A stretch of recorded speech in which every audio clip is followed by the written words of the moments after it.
Hi, everyone. This is Dr. Colleen Meyer with Meyer and Mintz LLC, bringing you another episode of Fearless in Pink. And today we have two amazing ladies. Their name is Sivani Babu. Did I get that right? You did, and, yep. And her partner, Sabine Bergmann. And these ladies are the co-founder, co-CEOs of a company called Hidden Compass, which is an award-winning women-led media company that is forging an alliance to turn storytellers and explorers into heroes and champions, the new age of discovery. Welcome, ladies. So let's talk a little bit more about your company. How did it get started? And how long has it been in business?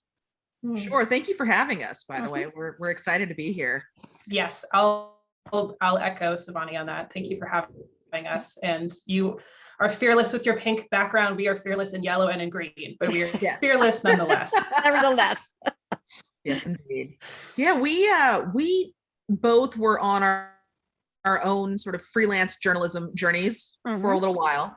And we actually met, and when we both came from other backgrounds. I was a lawyer before. Sabine worked in international aid and with the Peace Corps. And we both kind of lived these weirdly parallel lives for a little bit. And then we met at a bookstore and we met at a conference, and both kind of lamented the state of the industry that we were in, and this types of stories we wanted to tell and the types of stories we wanted to read, and that there was nowhere really that was willing to publish those.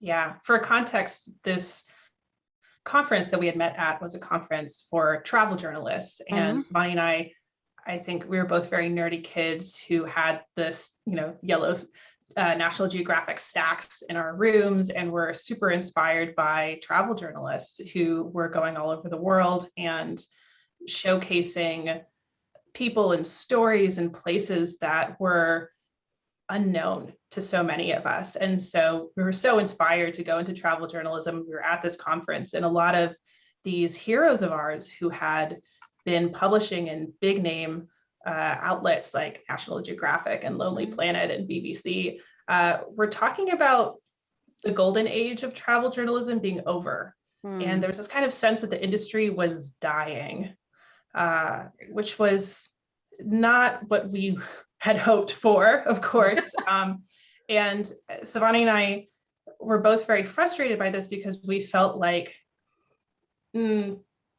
it didn't have to be this way. It was almost like this sense of the industry is dying. There's this shift to digital from print, and we can't do what we did in print and digital. And so therefore we must all fail. And Sivani and I are very optimistic, stubborn people who decided very vehemently that we did not want to buy into that idea that we must just go with what came before.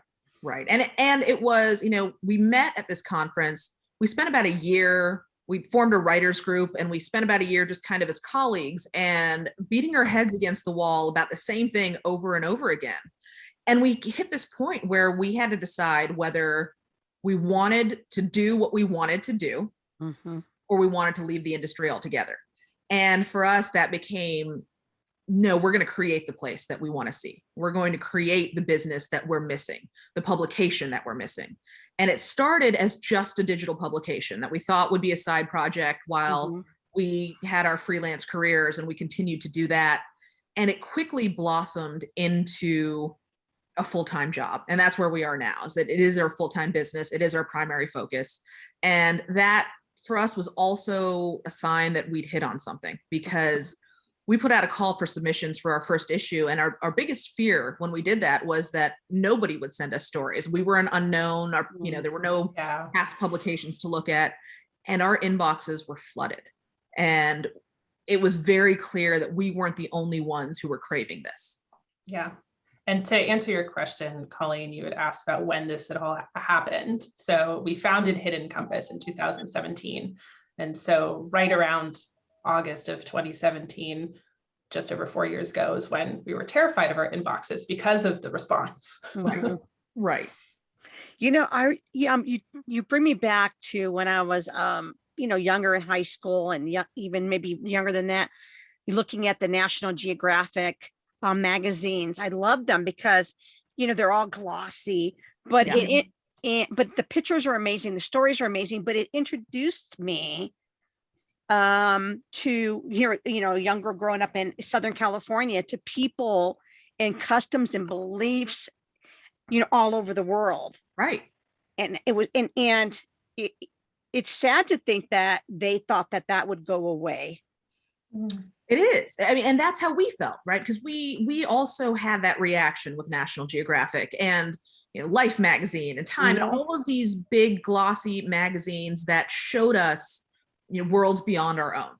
And yeah, it was sad that people thought that had to go away because oh, sorry, go ahead. No, go ahead. Go ahead. I was going to say that it had to go away and be replaced by a much more self-centered version. So I felt like those stories used to be about learning about other places in the world. And so much of travel journalism these days is what you as a reader can get out of it personally.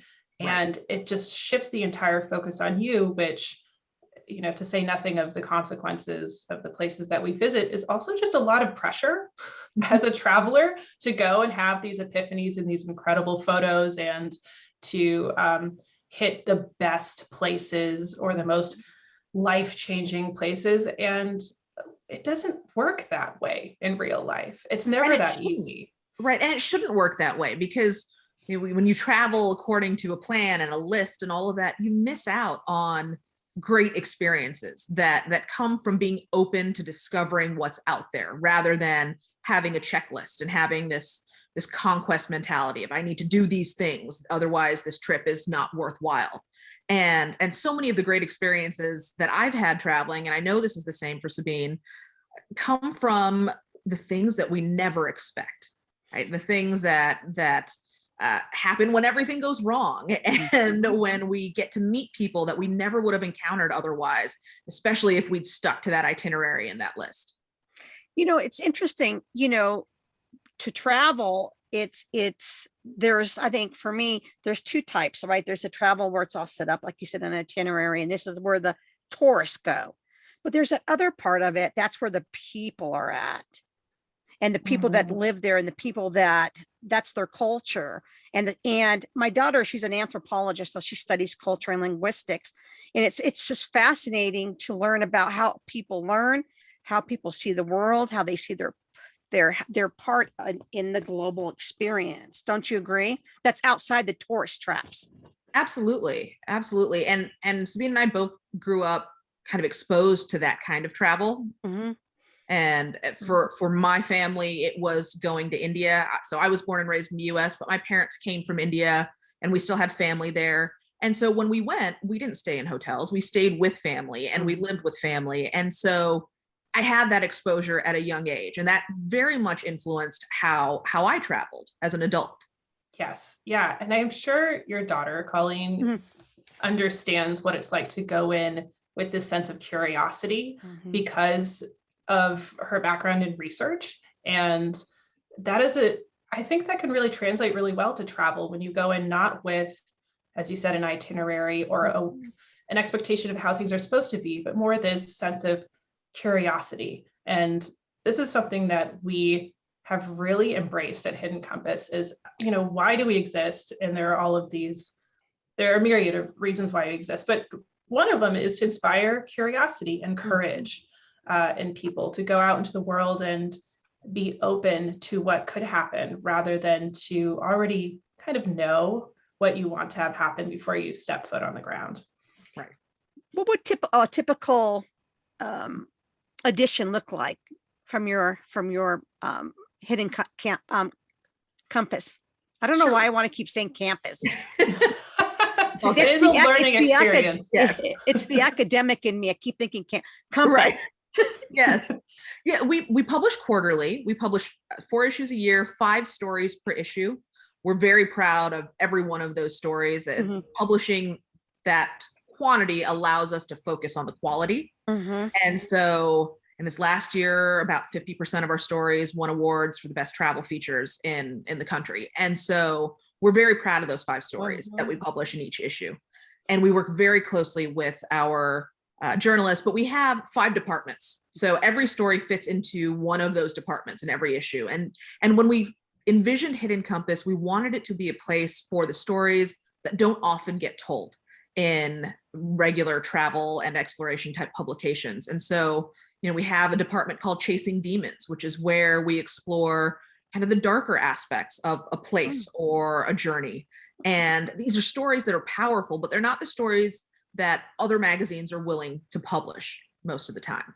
Yes. Yeah. Coming up with those departments is really fun. And it's really fun for our contributors to look at stories and say, okay, is this a chasing demon story? Is this a time travel story? Right. So that's another department where we have narratives that take place at different moments in history and sometimes project out into the future of where we might be going. We have a department called Quest, which is about characters on a quest of some kind. We have a portrait department, which can be a portrait not just of people, but of places, but even objects. Right. And then Human in Nature is our last one. And that is stories of people, even though people are part of nature, but we sometimes tend to think that we're removed from it somehow, but how we interact and how we affect each other. And so within those, we like to go with the less obvious version. And so, sometimes a story that could be a chasing demon story could also be a time travel story. And so we like to look at the different aspects and what's the best way to tell a story. And what I love about what we do, and what was a big part of why we decided to create Hidden Compass, was that we're very interdisciplinary. And so the stories aren't your typical travel story. They're not just a travel narrative. They often combine travel and exploration and history or science or ethics or art, all sorts of things. And so we look to kind of give people something to really dig into and sink into and come away with not just feeling like they've been on the experience of the story, but that they've also taken something with them, right? That they have gained insight into a nuanced, difficult, or complicated topic, or they're thinking about something in a different way. And is that where you came up with the hidden in a hidden compass? Is that what that hidden is for? It's something like maybe not so obvious, but it's there, but we normally don't see it the way we travel. So one of my favorite things about our name is that it can be interpreted in so many different ways. And we very purposefully don't tell people what it means, which I think tells you a lot about us as people and us as a company. We want it to mean what it means to them, right? Yeah. It means so many different things. Because to me, it's the mysterious for me, and what's really going on that tourists don't see, and it's like pulling back the curtain and getting an insight into this place and these people. To me, when I hear that, and I guess everybody will have their own interpretation of what that looks like. Right. But I love that because it leaves it up to the imagination of the person that's going to be reading or wanting to read your work. How do you ladies come up with stories? So or do people submit them, or do you have qualifications or things you're looking for specifically and people submit, or do you go looking for it?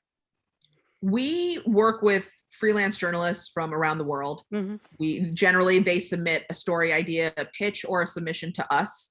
And we have a fantastic managing editor, Katie Narowski, who came to us after spending time with publications like National Geographic and others. And so, she's the gatekeeper to a lot of that. But we always look for stories that connect to bigger questions and bigger conversations. That's what we're looking for. Yeah. I love that. I love that bigger. Because it doesn't just end with the article.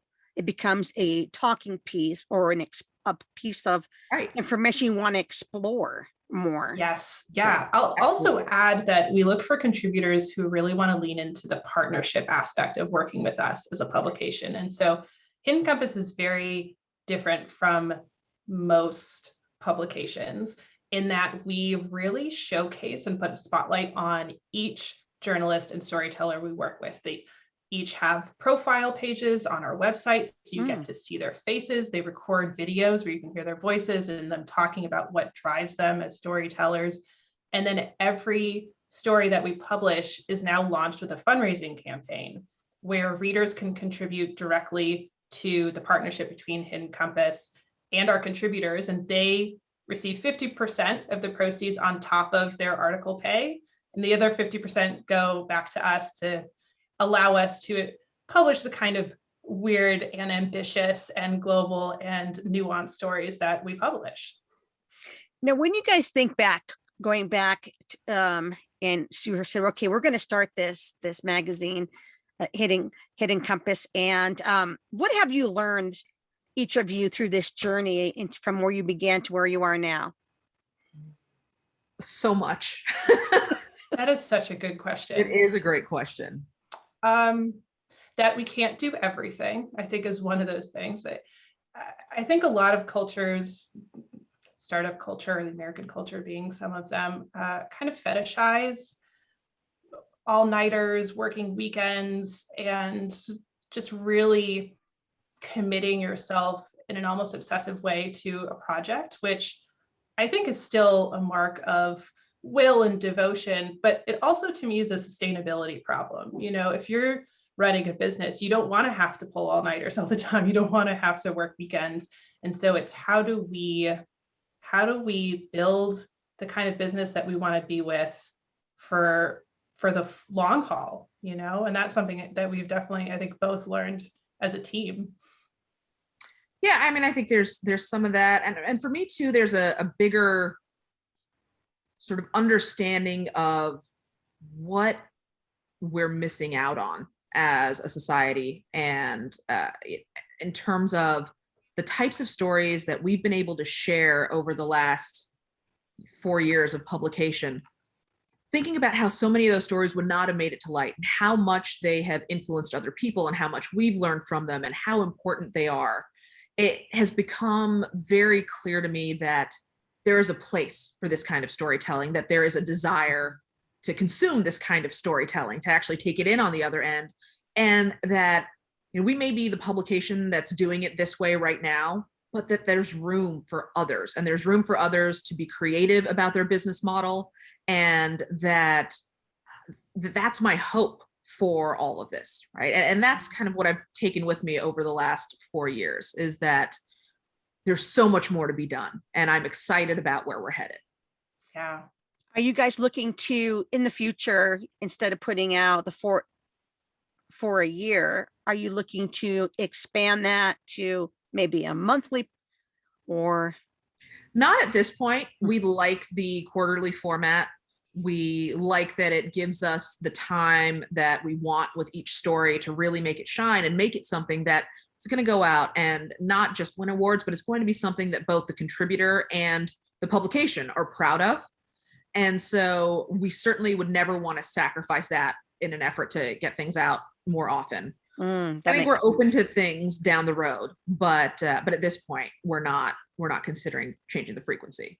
Right. But we are expanding in a very different way. Yes. And so rather than looking for a greater quantity of issues or stories, we're really going deeper with each story and deeper with a reader's connection to Hidden Compass. So when we first started, the only way you could really interact with Hidden Compass, unless you were a writer, a photographer, wanted to take a workshop with us, was to read the magazine.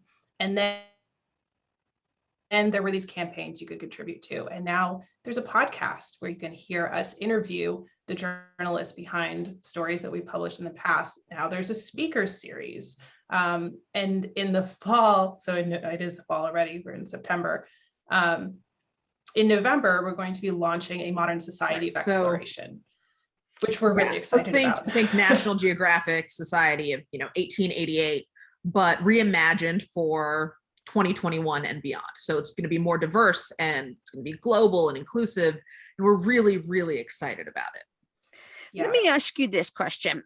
When you were starting your projects and your magazine, and then it's changing, and podcasts and education and things you're adding to it, did you ever have imposter syndrome or something try to creep up and be negative, and you're like, okay, shut up, up in your, that Sure. little voice in your head. Sure, absolutely. And especially, we were younger than a lot of the people who we were disagreeing with, right? A Yep. lot of the people who were telling us that the industry was dying and that, this is just the way it is now, were people who'd been in the industry for a very long time. They're people we still respect and consider friends and mentors. And so certainly there was a part of us that, there's that moment of, well, what do we really know what we're doing here? And I think that's natural. And I think it's also important when that crops up to be able to say, I know just as, I may not know everything, but I'm going to learn things, and we have an idea and there's a place for it. Yeah. Yeah. And to look at this as kind of a grand experiment. We're not supposed to know everything that happens. That's what pioneering something new is. Right. I love that because, a lot of women and men, but this is a women's podcast. Women, we have to think we have to have everything in line and know everything about it before we, jump in there. And you guys, we're like, nope, this is we have a passion and a love, and we don't know everything, but we're going to go for it. And that's what you did. And look at the success you've had in the last, 4 years you've been doing this. Yep. Mm-hmm. Yeah. And I think for both of us too, we came from other backgrounds and other experiences where we'd just been thrown into the deep end and didn't have a choice. Right? You have to figure it out. And I think that gave both of us a confidence in our ability to figure things out, even if we don't know it at the time. And I think that was, for me at least, that's always been invaluable as I have moved through life and careers and things like that. Yeah, I think role models are really important. And you brought up a really good point, Colleen, about women having this imposter syndrome. In part, I think because we don't have as many role models. I mean, there's a statistic that only 8% of CEOs of Fortune 500 companies are women. And then in the startup world, Sivani and I are both pitching investors and talking about this grand vision of what Hidden Compass could be. And we are in the minority there in terms of the people who are pitching, the women who are pitching, but also the amount that women ask for. So in 2018, for instance, male founders were able to secure $109 billion in venture capital, and female founders only got $2.9 billion.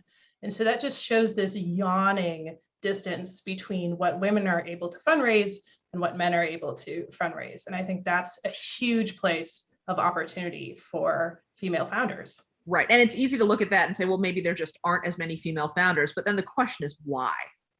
Why not? Right. And it's not just a question of there aren't that many female founders, because another anecdote that I think is really illustrative of the problem is there's a story about two female co-founders who, when they decided to start pitching investors, they created after a while of doing it on their own, they created a fake male co-founder and added him to their materials. And all of a sudden, they were getting investment offers. They were not only getting investment offers, but people were going above and beyond and trying to give them more money than they were asking for. And so this is a very real problem. It's not just a matter of, there aren't that many female co-founders because women don't want to do that. That's not true. Nope. It's just not true. And so, being able to, that's why I love what you do with your podcast, right? Is being able to see other women who are in that role, I think helps women who are thinking about it and worried that they don't have the qualifications or they are, what do they know? And when you see that other women have been there and are doing what, you dream of doing, it helps. I have a friend of mine, she does, she works with franchisees now.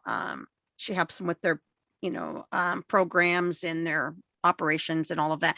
But when she was starting out, she told me a similar story where her and her female partner in business could not get work and as consultants. And so they would hire a male actor, and then all of a sudden they were getting work. Wow. Yeah. And, they took him out to lunch or dinner or whatever it was. And that was the end of that. And when they would go to meetings, he wouldn't say anything. He would say, well, this person's going to tell you what it's about. And he would just kind of sit there and they did their pitch, and they were starting to get work because they thought that there was this male in their business. No, I think about that glass ceiling, and I don't think that the glass ceiling is broke. I think it's got some cracks in it, but it's not blown open. Right. What do you guys feel about that? Yeah, I mean, I don't disagree with that. And I came from another industry. I was a lawyer, and I came from an industry where you see sort of the equality on the education side. I went to school with more women in law school than men, but you don't see that at the top levels of law firms and things like that, right? And so we can talk about choices that women make, but often they're choices that women are forced to make because of the way things are set up. And so yeah, I don't think we're there yet. Do I think that we've made progress? Sure. Yeah, especially when you think about it from a global perspective. I mean, oftentimes we're tempted to think within our country, so the United States or Canada. I don't know where the majority of your listeners are, Colleen, but chances are they're in a country where there are more cracks in that glass ceiling than there are in the majority of countries in the world. And when you step back and look and see, oh my gosh, the progress that could be made. And I also am thinking about my own background in international development and conservation science, where I would do field work and community work in countries in Latin America, where a female scientist, not just a female scientist, but a woman who is unmarried and supporting herself, who is living in another country, it's so bizarre in a lot of ways. And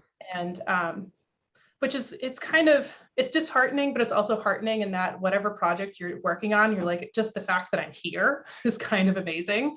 So even if my project totally fails, the fact that I am a role model as a woman who can support herself, who is educated and independent, is just something in and of itself. But it really shows the progress that can be made, but also just looking at young people in these countries and how there's this massive change within generations, or between generations, I should say. And that is exciting to me, because I think that things are changing quickly, and that will continue to accelerate as the younger generations take power. Right. And I the example you gave, Sabine, resonates with me, not because of where I was, but the reality is that's still true in parts of this country. I know. I was a young teacher with Teach for America, and went to South Texas, right on the border. And one of the questions I got a lot from my students was, Miss, you're 22 and you're living alone. You're not living with your parents. Why don't you want to stay with your parents? And that sort of thing. And so, and there's nothing wrong with that by any means, right? But the idea that there are options, right? That it doesn't have to be that way, and you have a choice in this, was new to some of my students. Tell us a little bit about your podcast, the name of your podcast, how people, I'm sure it's everywhere that podcasts are, right? Knowing you ladies, you're probably everywhere now. What's the name of it? It is creatively titled Hidden Compass, the podcast. We make it easy for you folks. Exactly. And you can find it everywhere. What we do, the format I really enjoy. What we do is the first half of the podcast is a reading of a past story we've published. And then the second half, we interview the author, the writer of the story, and get to talk about what went into the production of the story, what it was like for them in the field when they were reporting it, and what kind of experiences they had. And it's been fun for us also because we've always kind of sought to publish stories that were evergreen, that would have meaning the day we publish them and 4 years later. And it's been fun for us to go back and see how well that's held up, and that these stories have continued to have meaning and taken on new meanings as we revisit them. So if they wanted to subscribe to your magazine, it would be, I would imagine, hitting hiddencompass.com. .net. .net. Okay. .net, you guys. .net. Yes. All right. And is there anything else on the horizon that you said something about training, right? Is that We're launching a modern society of exploration, I mentioned in November, which we're calling the Alliance. So the great thing is the magazine is actually free. So you go to hiddencompass.net, and rather than subscribing to the magazine, you can read stories and support individual journalists through fundraising campaigns. And in November, you'll be able to join an alliance, which will be a collection of people who want to celebrate discovery and exploration. We will be funding expeditions around the world, and members of the alliance or allies will get to vote on which expeditions get funded. They'll get to meet explorers virtually and in person. They'll get to hang out with each other and celebrate badass nerds, essentially. We're really excited about it. Yeah. I love it. I love what you're doing. I love that you're exposing people to other parts of the world, cultures, stories. You have your podcast, you have your coming up in November. What's the name of The it again? Alliance. Alliance. The Alliance. The Yes. Alliance. I'm going to sign up for that. Awesome. Yes, please do. Please And I'm do. going to have my do. daughter too, because she's an anthropologist. This is right up her alley. She'll love this. All right, ladies, Yes. thank you so much for coming on Fearless in Pink and talking about your journey and your business and some of the things that you learned over the last 4 years. We appreciate it. Thank you so much. Thank Such you a for having pleasure.